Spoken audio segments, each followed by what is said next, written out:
Hello there, I'm Jimmy Vegas. This is how to make a third-person platformer in Unity, and welcome to episode 3.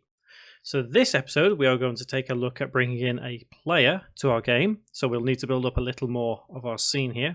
We'll look at bringing in some music, so maybe some ambient music for the level. And we'll also start looking at the lighting, because remember I said it has an effect on whatever objects are in the scene. So before we get into any of that, what I'm going to do is explain something called the Asset Store. So if we go to Window and then click on Asset Store, what this is a collection of many assets that you can download, some for free, some are paid for. It's entirely up to you what you want to do, whether you want to pay or not. But we're going to use an asset from Unity themselves called Unity Chan. And this is going to be our player. And it is free, so don't worry about that at all. So we just need to type in Unity Chan at the top. Click the first one that pops up. And then we just need to import or download. And you may have noticed this from the thumbnail in this video series. So this is going to be the character we use. You can use the standard assets. I think his name is Ethan, unless it's changed, if you're in the future. But he was, probably still is, the bog standard third-person controller that you can get with Unity, but I don't really want to use that. I want to use the actual Unity Chan model itself. So if you click import and download, it will bring it into your game like it has for me. I've gone ahead and done it to kind of save time. And I'm going to right click and close the asset store. And if you want any more information on the asset store, I do a little series called Let's Explore the Unity Asset Store, and there is tons of great stuff in there that I've found personally, and I think it's great to use within a game. So, Unity Chan.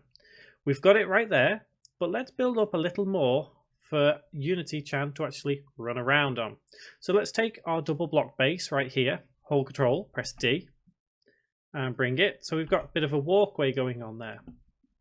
What we can do here is we can hold Control and select these objects right there, pan our camera around, zoom out, hold Control, press D on all of those objects, and it will duplicate all of them. And if we do it again, you can see we actually have a bit of a platform up here. Now there are ways that we don't have to have so many objects in a scene. We could tile the textures perhaps, and that's something we will do at a later date. But one thing to note, don't worry about having too many objects within a scene at any one time, because generally with this style of game, you're not going to have too many objects. Even when you're doing for mobile devices, you're still not going to have too many objects. You could have thousands before you even start noticing the slightest little bit of lag on most modern computers these days, and the same applies for most mobile phones or tablets. So we've got a little space here to run around on for Unity. So let's go to the Unity Chan folder. Let's go to the prefabs folder and then for locomotion. Now, there is lots and lots of stuff within this folder for the character, and we don't really need to worry about most of it. The idea of what we want is just the Unity Chan asset, which we can control. Now, this is already pre-built with all the controls you would need to use. It's not worth me explaining something like this if it's already pre-built in. Now, obviously, feel free to use your own assets for this. You don't necessarily have to use this one. I'm using this asset to save time and space. So you'll notice a couple of different objects within the inspector panel right there. And what we need to do is get rid of the main camera and replace it with the main camera in this asset. It will help us create the game a bit smoother. So on main camera, press delete. And then drag and drop this main camera object in the for locomotion folder into the hierarchy. And all that will do is it'll look a bit silly in the camera preview, but it renders our actual character correctly. So if we press play now, and we can use the standard WASD keys or the arrow keys, and we can walk around like so. So the idea of what we're going for here is kind of a, how should I put it, we need a platform type game on, so we want to be able to jump up on things, we want to be able to get hold of things, we need to do all kinds of different things. And I like in many ways to do something the Minecraft style, which is block by block, and it's not necessarily the best way to do it, but for a small game like this it most certainly is a fun way to do it because it gives you absolute control of what you're doing. So, for example, let's build up this little area here for Unity Chan to run along and possibly, jump up onto another ledge somewhere. And what we can do is we could perhaps take all these objects right here and make them one whole prefab, even though there are existing prefabs already. So let's go to our prefab folder, game object, create empty, and we have 1, 2, 3, 4, 5, 6 by 4. So right click, rename, block 6 by 4. And what we can do is take all of those, place it into there, and then same as we've done with the other prefabs, drag and drop into there. Perfect. So that is now one whole prefab that we can use. So we could take that, hold Control, press D, and do that. Bring it along. Same again, and again. So we have a big wide area for Unity Chan to run around on now. So let's create something to jump up onto. And we could take this block by double clicking there, and we can hold Control, press D to take that one, and let's drag it out of there just to make it its own separate block again. And I'm going to snap it upwards, hold Control, press D, and just bring it along every time to there. And again, what we could do is take the 6 by 4 object, hold Control, press D, bring it along, and snap it up. So you can see the platform is slowly appearing quite nicely there. So if we press play now, we can go along there and jump up. And there we go. Perfect. So now we actually have somewhere to walk around on. Now the idea of what I'm going to aim for within this entire series is kind of like a timed thing going on. So we start here and we have, let's say, 30 seconds to get to the end of the level, collecting as many points as we can. Obviously, the quicker we do it, the more points we get, the more things we get more points. So what we could do is I'm going to prefab these blocks here. So game object, create empty, and we'll have block, what is it? It's 1, 2, 3, it's 8 by 1. So 8 by 1. Take them all into object and then prefab it. Perfect. Now, we missed that one out, so let's bring that into there and quickly redo it again. There we go. Okay, so we have some great prefabs there. What I think we're going to do is mix it up a little bit before we get some of the lighting in. Because, yeah, it's all blue, but I want something a little bit different. If you remember, we brought in a couple of different textures.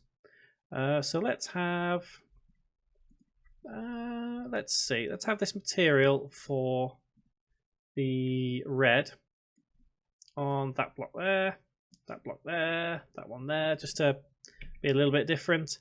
And let's do it with the green. So let's have the green on this one maybe. And hold Control, press D. We've done all this before. We don't need to explain again, do we? So it's 3_n because it's the normal map. And apply. And yep, we know what we're doing. On the material, drag and drop onto there. And increase normal map to 9. So we've gone this far. What I think I might do now is change all them normal maps to grayscale and just see how that looks on the wider scale. That looks crazy. So let's change the bumpiness from 0.25 to 0.05. And that looks not too bad actually. Let's see how that looks in game. That's not too bad at all. So I'm going to go for that kind of view. And obviously this is where lighting comes into play. So let's take a look at some of our lighting possibilities. Now, if we go to Window and go to Lighting and go to Settings, we can select here, for example, a skybox material. The skybox is this blue encompassing thing all around us, and we can change that, and we will be doing at a later date. But for now, we could select None. And you would see it would turn it to grey, kind of a grey, miserable kind of colour. But realistically, we do want a skybox at all times because it is important. But there are different ways of changing. You can see what's going on here, what kind of world we're creating if we select random different materials. So let's stick with the default skybox. We can change the intensity multiplier there. You can see what's going on. Source, we can either have skybox, gradient, or color. Obviously, skybox would be the skybox. The gradient and color rely on the same principles. And we could change that to a kind of hazy kind of color, which is not too bad. Let's have it about there, maybe. So that's one way of changing how it looks. And we can add fog in if we wanted to. So if we click on fog, I'm not going to go into too much detail because the fog is kind of irrelevant on this, but you do have the option down there if you should want fog within your game, i.e. you wouldn't want to see too far away. Now another thing with the lighting is the actual light that we have in the scene, in this case directional light. We could turn that off and that's what it looks like. It doesn't look fantastic, and you can see that there is no light rendering Unity Chan, so she's just a black figure. And that looks kind of cool, but is it really what we want? So we can turn that back on, but we can also change the intensity. So 0 would give almost the same effect. 10 would give an insane effect. So again, depending on how you want your game to look visually, it might be worthwhile playing around with these. Color, obviously, is the color of how it looks. So I'm going to have maybe a darkish, orangey, yellowy kind of color. Maybe increase the multiplier on the intensity. And looking at it now, actually, I'm not quite sure I like how this looks. It looks a bit pixelated. So after you've played with your lighting, this is where it comes into play of playing around with your world to see what you can come up with. So if we go to our materials folder and let's select our blue floor for now and select our normal map back to 1, and the same with the red, back to 1, and the green back to 1. And you can see what's going on. It's had that effect where it looks a little bit bland. So it's all about finding the right kind of look, whatever suits your game. So you can do it inverse or positive. It's up to you. What I think I may do actually is change these back to no, don't want grayscale, so let's click apply. So I kind of like how that looks. I just think it looks a little bit cool. So materials, let's go on the green, and in fact, let's try them all and put them as 5. Let's take the red and the green and put them as -5. Just as I think it looks a little bit cool like that. So if we press play now, we have a bit more of a fun world to play in.